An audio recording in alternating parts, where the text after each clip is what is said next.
Pauwi na ang Kim Pao, ganito ang iniwan nila sa Birmingham.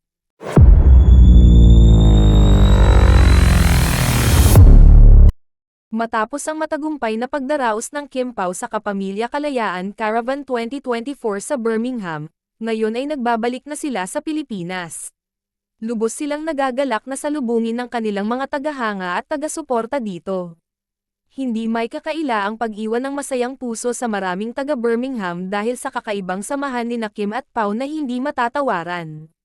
Bagamat hindi pa sila nakakabalik, marami na agad silang susunod na mga proyekto at mga pangyayari. Nangyayari umano ang mga ito sa kaliwat kanang lugar. Nagpapatunay ng kanilang masiglang aktibidad at pagiging mahal ng publiko sa kanilang tambalan.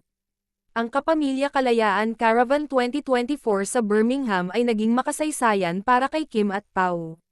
Sa pangunguna ng kanilang kakaibang chemistry, naging sentro sila ng pansin at pagnanasa ng kanilang mga tagahanga na makita silang muli sa mga darating na pagtitipon at proyekto. Sa kahit na anong sulok ng mga aktibidad, naroon sila, nagpapakitang gilas sa kanilang talento at kakayahan.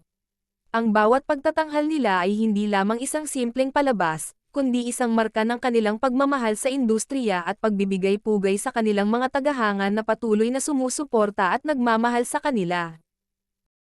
Sa pag-uwi nila sa Pilipinas, hindi lamang sila tagumpay na may dalang parangal at papuri mula sa kanilang naging pagganap, kundi may dalang bagong sigla at inspirasyon para sa susunod na yugto ng kanilang karera. Sa pagtatapos ng kanilang pagbisita sa Birmingham, ang Kim Pao ay nag-iwan ng hindi malilimutang alaala sa kanilang mga tagahanga at sa industriya ng sining. Ang kanilang pagbabalik sa Pilipinas ay magbubukas ng bagong yugto ng kanilang karera, na may bitbit na pag-asa at pangarap para sa mas matagal at mas makabuluhang pag-akyat sa tuktok ng kanilang propesyon.